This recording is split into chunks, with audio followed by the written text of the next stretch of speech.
Hey everyone, it is the master class, and we are all here ready to talk about podcasting that sells. So, who has a podcast? And Vicky, I know you have a podcast. Karen, you haven't started yet. And Nisha, you haven't started yet. Well, I just started last week. It was the most excruciating thing I've ever done. Um, I just I'll talk to 1,000 people in an auditorium, but man, you make me talk to this plastic and glass thing in front of me with no one to look at. Phew. But anyway, um, I've talked about podcasting before, so I'm only going to do like a 10-minute summary of podcasting in general for the people who are listening. But I do want to then get into some things that I haven't talked about before as it relates to podcasting. So, a couple of thoughts about podcasting. First and foremost, in my opinion, you need to write down who your audience is, what you intend to accomplish with them, and what is your message. You need those three things and you need to write them down.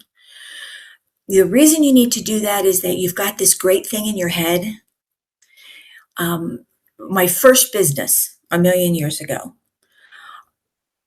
I'm a strategic marketer. I have told my clients for decades they have to build business plans. They have to write stuff down. But I was so smart, I didn't need to write my business plan down because, well, I was me. And so I started the business, and I was going to write a business plan. I'll get to it. Well, things were not going well. So I got to the part where I wrote the business plan. And when I wrote the business plan, it's like, oh, crap, this will never succeed. In my head, it was awesome. But on paper, it would never work. So it forced me to refine and create a business plan in writing that I then implemented, and the business immediately turned around and became successful. But if you don't write it down, therapists will tell you that, people who journal will tell you that it makes a huge difference when you see it on paper. Mm-hmm. So you need to write down who your audience is, what you want to accomplish with them, and what is your core message. I don't care if you have a logo, I don't care if you have a podcast name, but you've got to have those three. Then what you need to do is sit down and write, in my opinion, the first three podcasts. You need to write down the title of the podcast. Just turn that off. The title of the podcast, what the message is of that podcast, and what part of your audience you are communicating to. So it may be something that you share with the entire audience. For me, for example, there are certain messages that I do that are for everybody. There are other messages that I do that are specifically targeted towards English as a second language communicators. So in that case, I would write down, this message is for ESL speakers. Doesn't mean other people can't garner something from it, but you want to make sure that you know who you're talking to. Because in my case, I would talk to an ESL speaker with an ESL message differently than if I had to talk to a whole group of people who were ESL and not. I would change the message slightly if there were non-ESL people there. So you want to write those three things, those first three episodes down, so that you know what you're doing and you're not flying by the seat of your pants. The next thing you need to determine is this going to be a video podcast or just an audio podcast? And the answer is yes. You're doing both. It's critical to do both. Even though 90%, 92% of podcast consumers listen to podcasts, they don't watch them, only 8% watch them. You still need to be discoverable. And that's where video podcasts come in, because you can share them to YouTube, whatever platform you recorded it on. All of those things make you discoverable. Whereas the audio podcasts create more of a relationship, a level of intimacy, because you're literally in their ear. And that is helping you build a relationship with them. So you absolutely want to make sure that you're doing both. Then you get started, and your podcast studio, I'm in a guest room in my house. Is it what I want to do? No. Is it what I have? Yes. Therefore, here's where I am. But you don't need to have a fancy studio. You can, but you don't have to. One thing that if you can control it, I think having a great backdrop is important. Vicki has a nice one that she has constructed for her, specifically for the use of her lives, so that whether she's in a meeting or she's on a podcast, people can see this attractive background, and it highlights her latest book. Lisa has she's in her, I'm assuming, your living room, but it's so beautifully decorated and always neat. I'm so proud of you that that it's a great background to look at. So you want to have a background that makes sense. The other thing that you want in, for example, the room that I'm in, yes, I have a bed with big pillows all over it, but I also put a carpet down when I started recording in here, because you don't want to have hard floors and hard walls and things like that, because sounds will echo.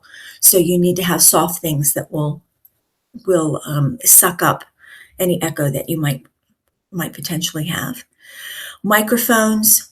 Vicki's got a great, I don't know if that's still your Blue Yeti or if you upgraded, but what are you using now, Vic?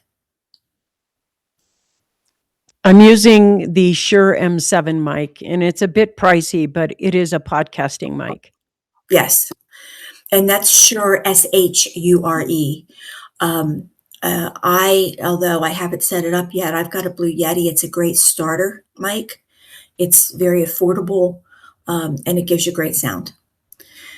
However, I the just truth want to say is, I started with a Blue Yeti. Yeah, it's really a great little mic. And the Blue Yeti will connect to your phone. You can get an adapter that will connect to your phone. So if you are using your telephone as your camera, you can take advantage of great audio with the ease of a great camera on your phone. You can also have an actual camera setup, or in my case, I use my computer. So the setup there is easy. It doesn't have to be expensive or complicated. When you do your podcast, you need to make sure that you are organized in what you're doing. Because if you don't, good morning, Miss Dee Dee, what you will do is you will ramble. And you'll be unstructured, you'll sort of bounce from here to there, and that's not what you want to do. So you want to know your message. You want to start off with what you're going to tell them. You're going to give them 3 to 5 points that you want to hit on. And then you want to tell them what you told them. And then do a call to action.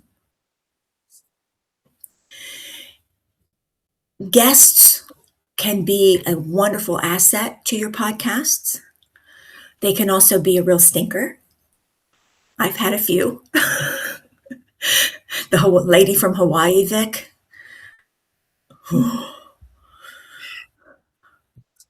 Just because someone is articulate when you interview them does not mean that they are articulate when you put them on your podcast. Mm-hmm.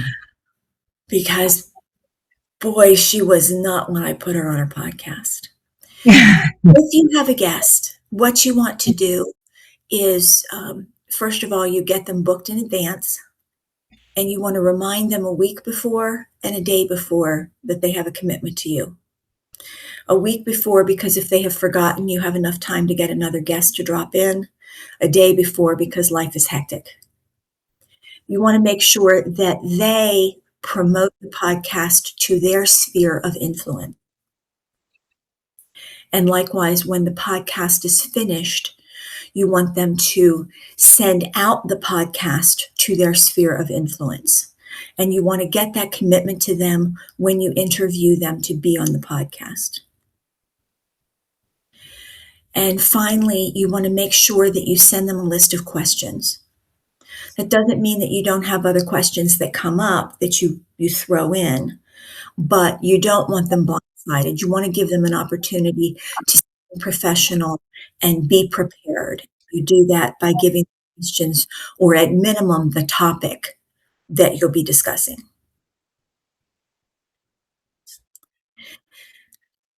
The last thing, and I want to touch on it slightly because this is monetizing your podcast is one of the big things we're going to be talking about today. But you need to make sure that you realize you are not doing a recording. You are doing a vehicle that is going to build your authority in a specific subject. And by building that authority, you are also creating opportunities for yourself to sell books, to speak, to sell courses, et cetera, because you're not just doing this for fun, even if it's fun. You're doing this for the purpose of educating people and making money, or whatever other opportunity works in your world. If you do free courses for nonprofits or whatever, you want to get it out there. So it can create opportunities as well as money for you. So that is the quick summary of a podcast. But today I want to talk about 3 specific areas. The first area is, do I record live or do I pre-record? There are pros and cons for each. Now, Vicki, I know you've predominantly done live. Just recently you started doing a couple of pre-records, right? Yeah. And Lisa, do you do pre-recorded or do you do live every time? Do live also. Very good. And that's really the answer for what you do. There are advantages and disadvantages. One of the advantages of doing both is that if you do live and you have some pre-recorded in the can, I'm sorry, that's an old school phrase. You have pre-recorded, sorry, fell back into the 90s for a second. You have some pre-recorded on your computer that you can drop in if you suddenly get very sick or you have an emergency of some sort. Because once you've made a commitment to a time, you need to commit to that time. And that is one of the downsides of doing only live. You don't want to abandon your listeners. If you have a commitment to time, do it. Speaking of time, I want to divert here for a second. I recommend that you talk to your chat about the best times for your particular subject with your audience. Hey, Nisha. Because I did this myself, and my chat told me that for my audience and the international perspective that I had, particularly because of my ESL, I should do Sunday night at 7 p.m. because that's Monday morning for the other half of the world. And then do something on Tuesday at 2 for my US clients and viewers. So that's what it told me. I recommend it to somebody else that they get on a chat and they ask that question. They are in a totally different place. They are in a healing place, and they recommended different times for them. Now, why, I don't know. But again, the thing is so darn smart. It knows who your audience is based on what your product is. And she didn't have any evenings. She only had daytime. So I'm assuming it did not assume that she had a strong international following. So you want to make sure that you know what your time is, and then you own that time and you commit to that time. So if you do it live, that's great, but make sure you have some pre-recordeds as backups if something happens. The some of the other benefits of live is that you can really interact. No, you don't necessarily see them on the screen, but you can see their names pop up on the side. And you know, oh, great, Nisha's here for me. Thank you, Nisha. I'm so happy that you're here. So I'm not alone. Even though I can't see them, you're not alone. And you develop a connection when you do live as opposed to pre-recorded. Now, for some people, doing the live is definitely more pressure. And some people thrive under pressure, others don't. So if you're not a thrive under pressure person, you may want to think about having more pre-records in your back pocket. Let's see what else. With lives, you're going to have some flubs. Either you're going to do what I just did, which is having to get my thoughts together, or you're going to have technical difficulties. It will happen. The internet will go out, especially if you live in Colorado. Dark windstorms. So, something's going to happen. The dog is going to bark. Last night I was on the line with a client, and again, I'm in a guest room. Cat was sleeping on the bed right next to a brown paper bag that I had sitting on the bed. Well, the cat started having a dream and was hitting its paws against the paper bag. So, you try to pretend the sound's not there, even though you know the other person can hear it. And at some point you just say, could you excuse me for a moment? That's easier to do with a client on the phone than when you're on a live podcast. That doesn't mean you can't do it or you shouldn't do it. It just means that it's more awkward. So you want to do those things. And then, with lives, you can still repurpose your video. You can get your shorts. You can put them on YouTube and TikTok and Instagram and LinkedIn and Substack and, put them in all the places that you want to put both the full episode as well as clips from it. So you want to make sure of that. So going live has a lot of benefits. I can tell you for me, my first episode was really bad. And if I had done it pre-recorded, I never would have posted it. There was too much to edit. But I had to be a big girl. I had to put on my big girl panties and do it and know that I will get better. And I have. I've now done 3, and I have gotten better, and I will continue to get better. But it definitely is worth it if you can go live. Now, the cons of going live are, as I said, you don't have a safety net. You have a technical difficulty. You just shut off in the middle of your internet. Your internet goes down in the middle of your podcast. You're cooked. It's done. There's nothing you can do about it. But you make a flub. It is what it is. People appreciate though seeing that you're a real person, that you do make mistakes and you do lose your train of thought. So it just, it's real life. It just is. And people respect that. They know you're real. Yes, Vicki. I think that's the most important thing with AI coming out right now and videos that can be made with your face, your likeness, and you not even being there. That's the point of going live.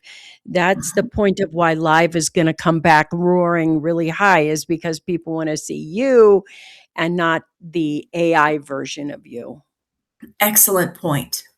Excellent point. Thank you for sharing that. I didn't have that on my list. You are so smart. um, a con of going live is that you're not going to have the same quality of audio and video necessarily if you go live. You know, you pre-record, you're going to edit, and we're going to be talking about that in a minute. But it's real, it's raw. There are benefits to that. And if I had to pick, even though I'm not where I want to be yet, if I had to pick, I would rather be real and raw on a podcast versus having some very polished, refined piece, which is strange for me to say, but I really think that's where the connection is. And there's a lot more that goes along with that. Yes, Vic.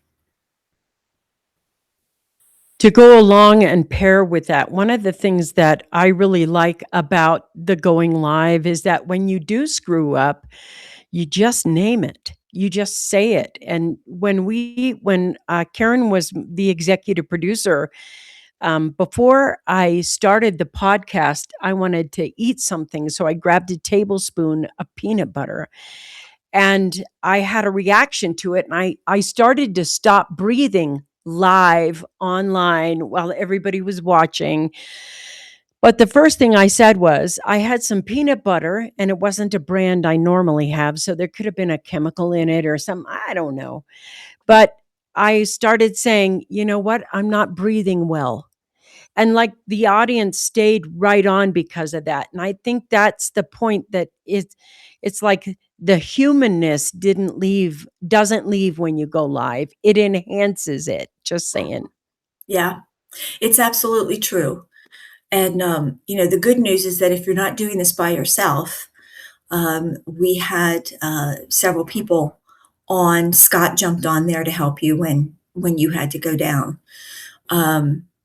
So it's, there are uh, there are times when things going to happen that if you're doing it by yourself, if she had been by herself, she would have had to just shut the podcast down at that moment because she couldn't breathe. Yes. I just want to say this. I know you know this. I think you need to make a product on podcasting because of the amount of experience you have. And what you're giving us today is nothing but gems. Thank you. Thank you. Yes, Dee Dee. Oh my God, I just lost it. Never. You're the baby sister. You're too young to have this problem. Anyway, so back to this. So talking about some of the cons of going live. The other thing is that, as I mentioned earlier, you're committed to a time. Again, you can have the pre-recorded tapes to slide into it, but there are days when you're not going to feel like it. It's not that you're not sick, you don't have a family emergency, you have no real reason not to get online. And so you just suck it up and do it. Right now, I have a really killer headache. And in the call that we were on before, no makeup, didn't say much, but I knew that I had to get on at 12 o'clock. So I cleaned up a little bit and I'm here because sometimes you got to do it even when you don't feel like it. And you can't keep using your pre-recorded podcasts as a safety net. You have to be an adult and step up and do it. Now, there are advantages of doing just lives. Oh, actually, I want to add one more positive thing for lives that I forgot. Another advantage of doing lives is that um, you can hit what's current at this moment. Vicky and Monique have a very special category that they work in with wealth building. And right now, what's happening in the world is really impacting those things and will be impacting them into the future. The advantage of doing the live is that they can talk about literally what happened this morning because something is happening every single day. Also, if you have a history of going live, you can do another podcast that's not at your regular time. If something critical has happened in the case of Vicky and Monique in the Strait of Hormuz, for example, if something major has happened, they can jump on and talk about how that's impacting where we are today.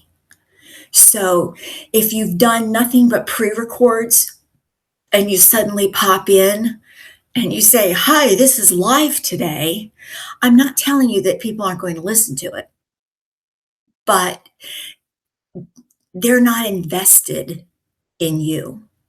They come to you when it's convenient for them. So if you do a live, that's another benefit that you have. For pre-recorded, actually, before I do that, any other comments or questions about lives before we move to pre-recorded? Because Lisa, I know you do a lot of them. Yes, Karen.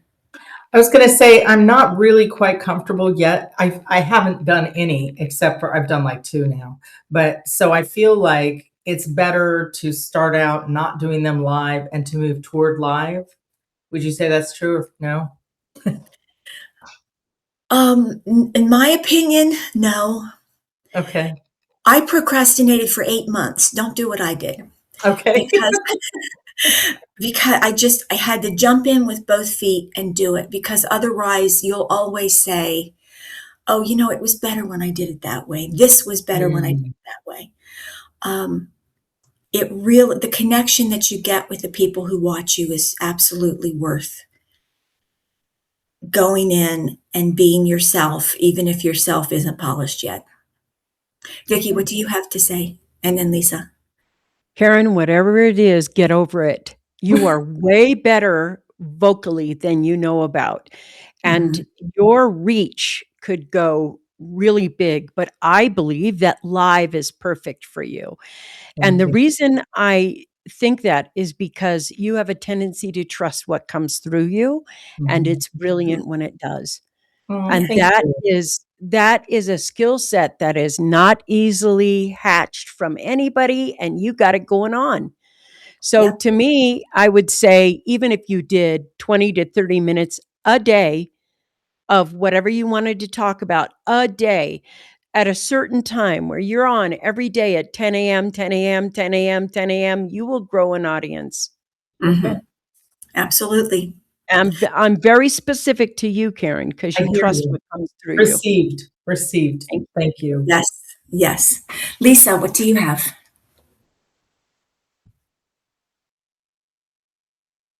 You're still muted. There you are.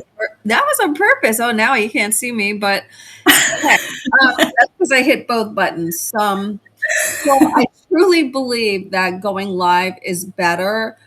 And Karen, you were asking about doing it recorded first. In my opinion, I don't think that's a good idea. And here's why.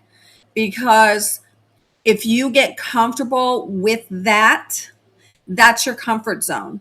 If you jump into the live, you get your confidence going. And I know for me, I started, some of you have heard this. I've started way back on Periscope, and people would come on and they would say, you're dumb, you're stupid, you don't know what you're talking about. Let me tell you, I got off of there and cried every single time. But I kept doing it. And that's the thing, I think it's really important to like push yourself to do it. And then your comfort zone that comes. Okay. Thank you. Yes. Thank you, Lisa. In terms of pre-recorded, the benefit of pre-recorded is that you edit it and you can refine it and it's perfect and every little boo-boo is worked out. It has usually a higher quality of audio and video because you've tweaked all of that. So that is a benefit of going that way. You have a pre-recorded television show when you're done because you've made it that good. Yes, Lisa. I have a question. Mhm. As I was listening to you, I was curious about something. Do you know, and you might not know this, but I'm just curious now, what the stats are for the live versus the recorded? Huh. Vicky does.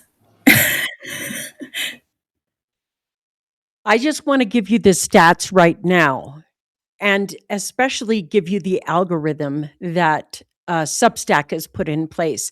Substack favors lives and will scroll through it. And as soon as you're live, it pushes your video up. It gives you more access than if you did a pre record.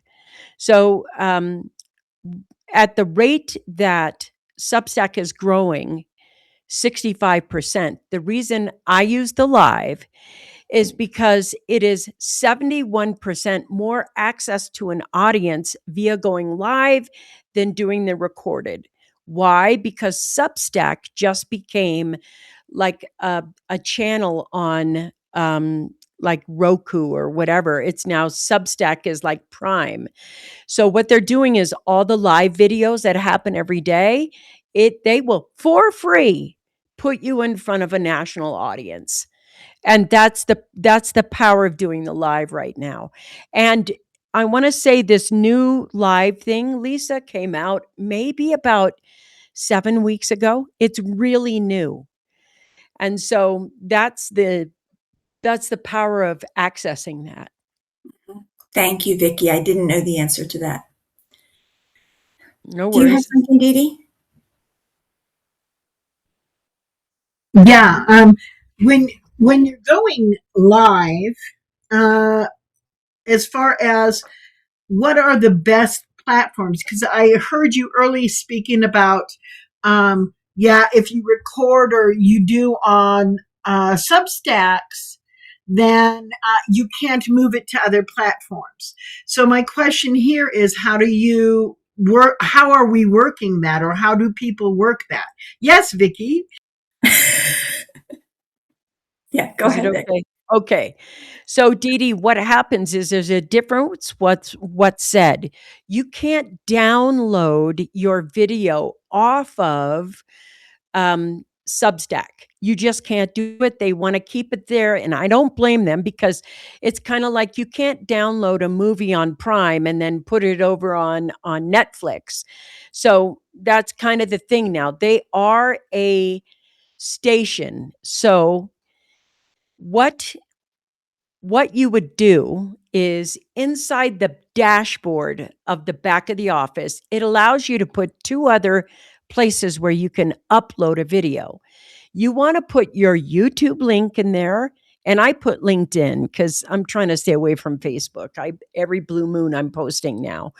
But you're putting those two links in and it'll automatically put those two up. Now, there's only two links you can do that with. You cannot download your video. You can upload it to YouTube and then download it from YouTube. But you cannot download it from YouTube where you normally do. You have to go back inside the back office where all your videos are to download it from there. It won't let you take it from the front load. So it'll allow you to share it with another platform from YouTube, or you can share it from from, I guess what they want is the ownership stays with Substack.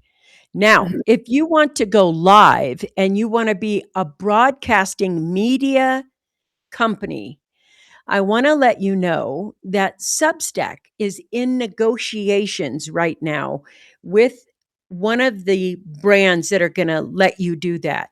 Mhm. But what I think they're going to prefer first is always the live video first. I Mhm. don't know that they're going to go, oh, look, here's all the recordings. But if you could imagine like masterclass or anything else, that's kind of what Substack is going to bring. They want to bring topics and things that are in the genres that they need. And they Mhm. need all genres right now, all genres. So live is when you go live, I don't know when the negotiation is going to be done. But if it doesn't, you can use StreamYard, or you could use, I don't like Repurpose. It's very expensive, and although it does a good thing, I'm not, it's a lot of back end work unless they changed it. StreamYard is clear, easy, and fast, and it's great for lives. It's very good. StreamYard is very good, and it has a lot of um, bells and whistles Yeah. that go with it that make it very nice, but it is pricey. Yes, Dee Dee. Okay, you can tell how much I've done this by me asking some of these questions. No, But great. ignorance is not bliss. So I'm asking.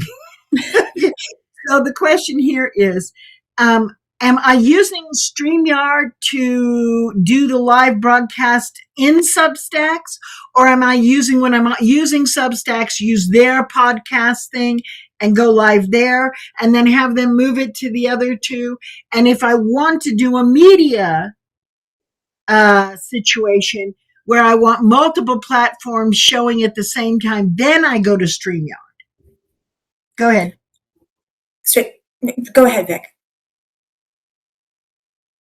She's the Um, StreamYard expert more so than I am. so StreamYard is a media platform that only does video. Substack is a multimedia platform.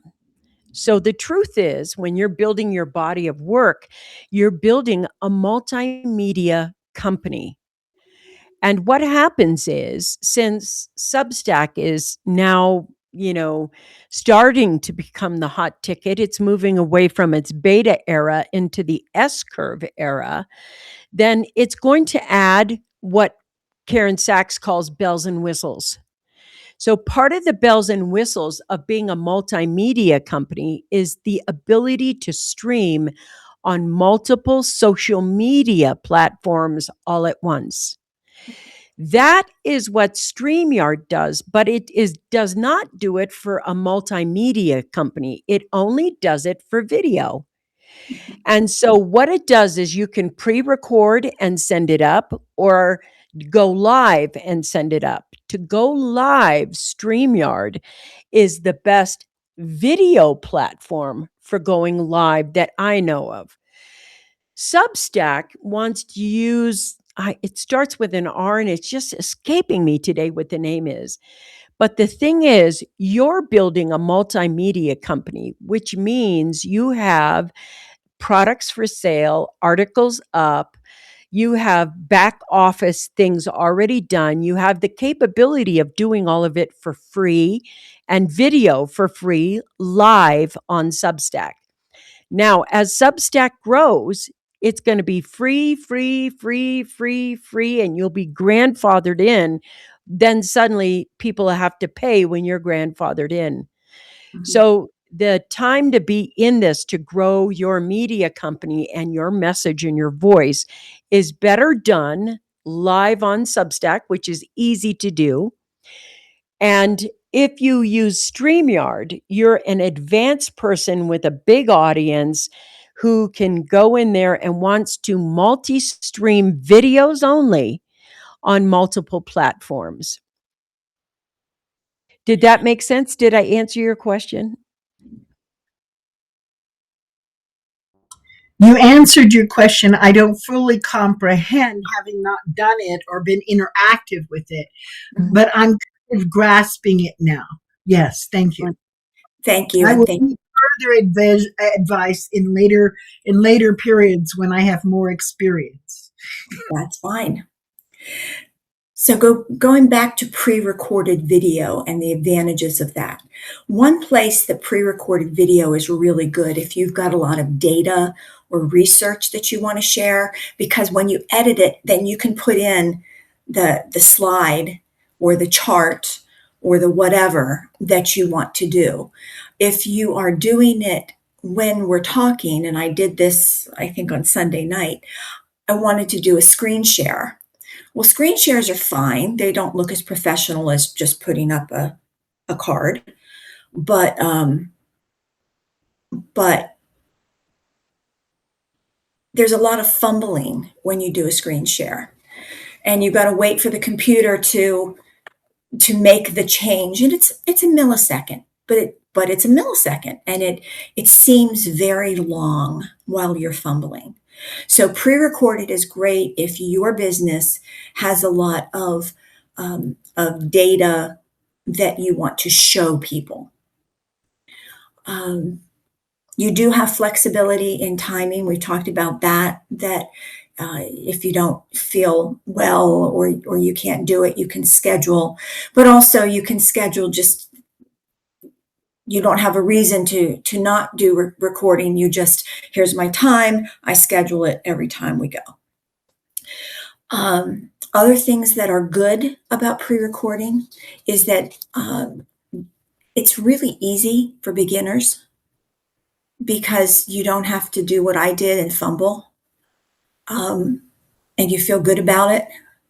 But if you're doing the editing, it's not hard, but I wouldn't say it's easy. I mean, you have to learn how to do it. And, but at least if you're going to record it, even if you don't edit it as a beginner, you can record it and say, darn it, click. The other thing with an advantage of pre-recorded is that you can call what they do call in and out cards. You can have an image and a music intro, and then an image and a music out. And you can't do that if you're live. So, yes, Lisa. Unmute. That does help. No, I agree with what you're saying. That's one of the things that I like about, like, when you upload a video to, say, YouTube, you can do that, but live you can't. I mean, you could add it later, I guess, but or I don't even know if you can. I don't know. I never tried. But what you were saying about editing, that was one of the main reasons why, because when I first started doing video, I was contemplating, should I record them or should I go live? And then I was like, oh my God, editing, that's like a whole beast in itself. I'm like, no, I don't want to waste my time doing all that. And I didn't have money to pay somebody to do it, which, can be costly. So I was like, you know what? I'm just going to go live. And here's the thing too, like what you were saying before, live gives you the opportunity to interact, and it allows people to actually know you. Whereas the recorded it's not the same experience as far as that goes. So Yes. I just always lean to the live, but I do appreciate what you were saying about the pre-recorded, because that is not an option when you're live. You're right. Exactly. And to springboard off of what Lisa said, that's one of the negatives of pre-recording. You don't have that same connection. It really is different. It's so polished and professional looking that it's a little sort of standoffish. Vic? One of the things that I find about going live on Substack is that your audience can interact with you. They can at least type it in. You can't click it up and go, this person said this and this, read the thing, but you can read and have that interaction where pre-recorded, you lose a little bit of that connected. The live is really, it's at first you feel it's a risk, but then as you start being able to answer questions for your audience, and I will tell you something very important for everyone. When somebody comes on the screen on the right, you'll see that they came on. People love their names said and to be seen. Like, hey, John Smith, thanks for joining us today. Appreciate you being here. Mhm. And if somebody says something, I say, John Smith said, why are we doing this and blah, blah, blah, blah, blah. Great question. And you can answer it and have that interactivity with them where when you're pre-recorded, there might be perfection, but there's not connection. Exactly, exactly. Well said. Dee Dee?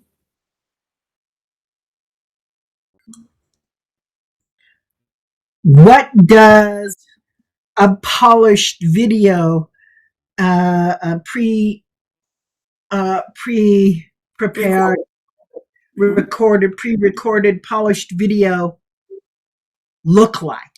Sorry, I mean, you know, I tried to edit in mine, and I just couldn't figure out where was polished and where wasn't, outside of big mistakes.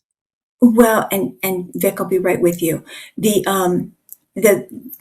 the difference in the look is that the video and audio quality is probably better, and you don't have any flubs.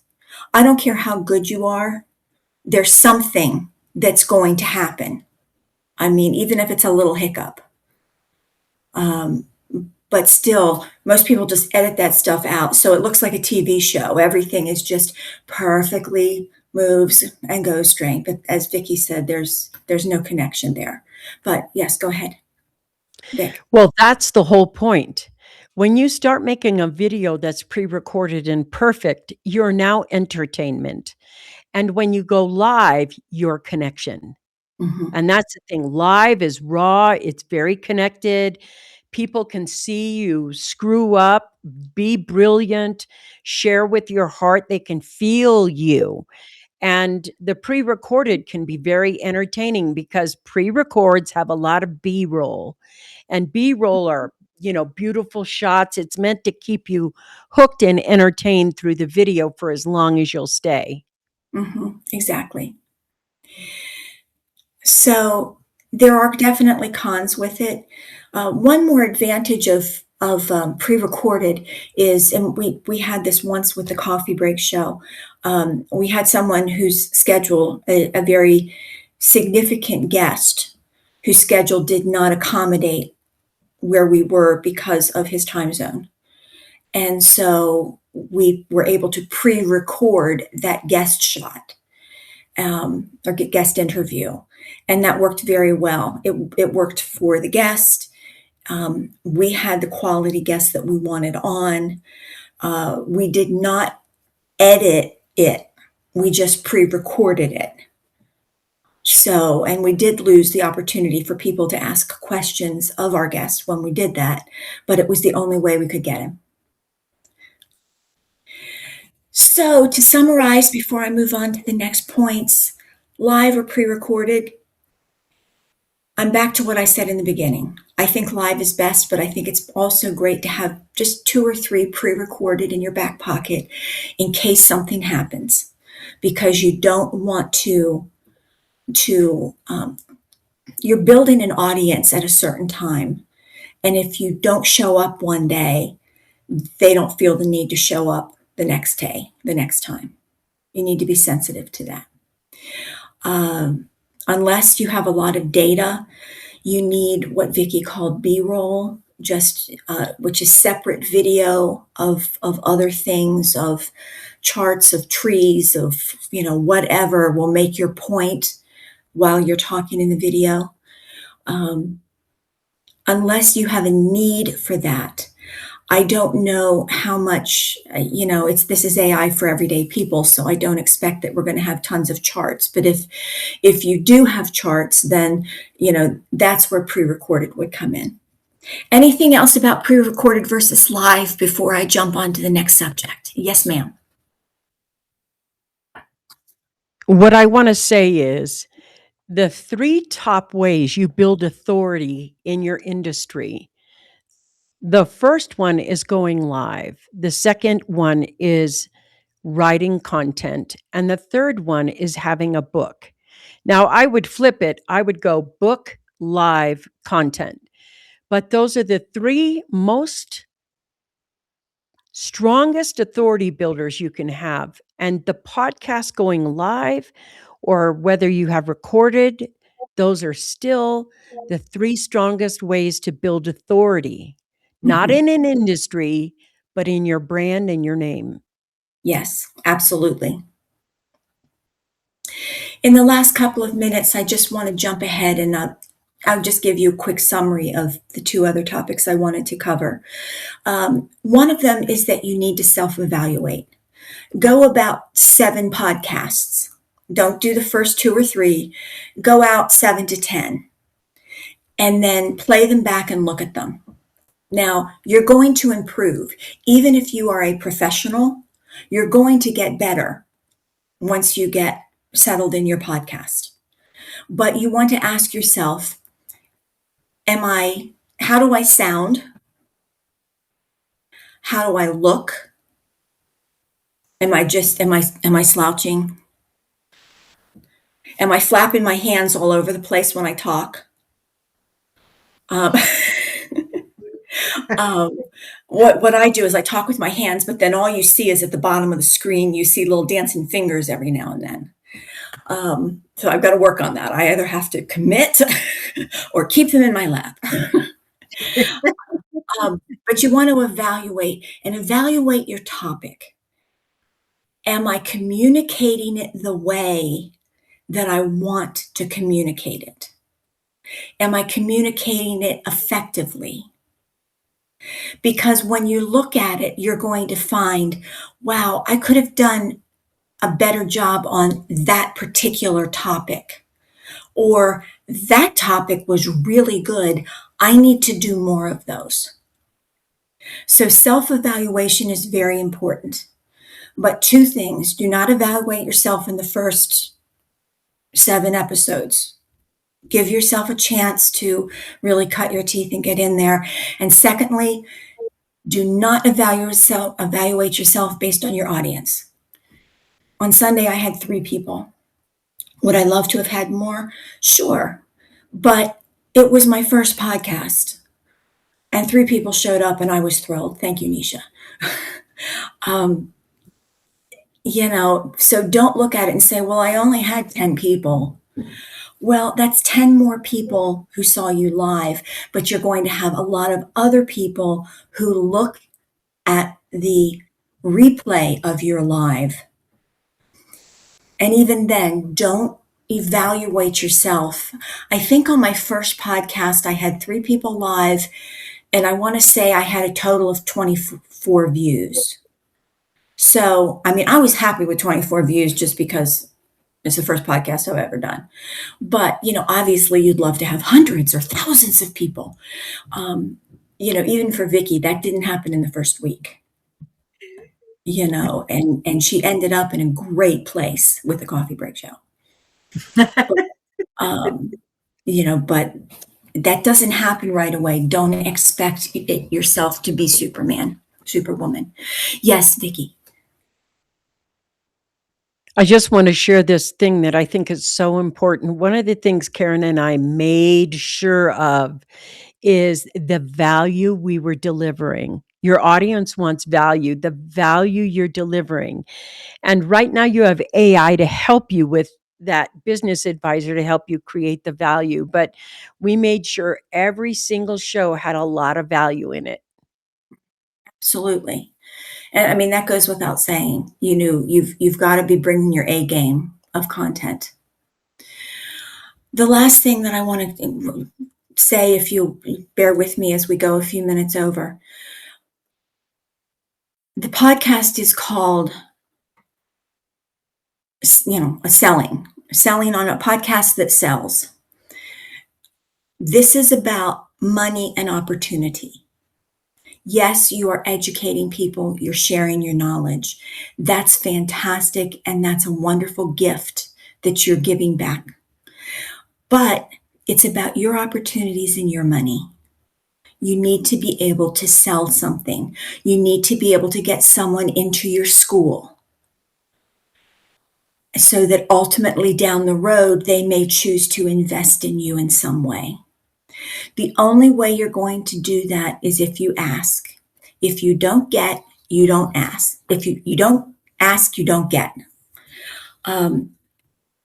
I sold my first asset. It's a simple podcast launch playbook. It's $27. It's 13 pages. It provides a lot of great information on setting up a podcast and evaluating things like live versus pre-recorded and things like that. I had an opportunity to bring it up twice in my presentation. One of them during the presentation, I was able to say, and of course, you want to have a call to action, like my playbook, where you can find it at yada, yada, yada.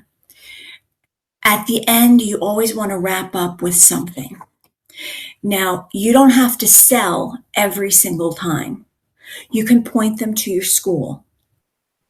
You can point them to a free asset that you have. But you always want to have a call to action. Point them to a website. Point them to your school. Now, in Substack, and I can't speak to StreamYard, but in Substack, you can put notes and you can put in the title and and as much text as you want.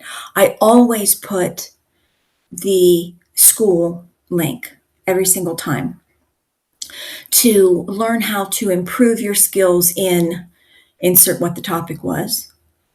Join our free Act Like a Great Communicator community. Click here. For the podcast launch book, I also put the link to the store. And I sold something. You would have thought that I'd sold the Hope Diamond. It was $27, but it was like, it's my first one. Oh my word, somebody bought something. They bought it. They like it. They love me. But that wouldn't have happened if I didn't ask for it. So don't assume that they're going to find you and find your stuff. Don't assume that they're going to take the time to find your website and say, oh, Lisa can do public speaking for me. Dee Dee will offer me 15 free minutes of consulting. Nisha's going to offer me this. Karen will do that. Vicki will do this. Don't expect them to exert any effort whatsoever on your behalf. You need to spoon feed it to them. You need to have links. You need to say it verbally at the end of your podcast. Give them a call to action. And maybe you'll sell something the first time like I did. Probably not, and I may not sell anything again for a year, but by golly, I sold one. Is there anything else that anyone wants to ask or say about podcasting? Yes, Karen. I just wanted to say I saw your first podcast and I thought it was fabulous. Oh, I well, learned thank you. a lot. Thank I you. appreciate that. I am not used to flubbing up. I mean, things happen on stage at times and you roll with it, but not often. You know your stuff. You've got the energy going. You've got the audience. You know what you're going to say.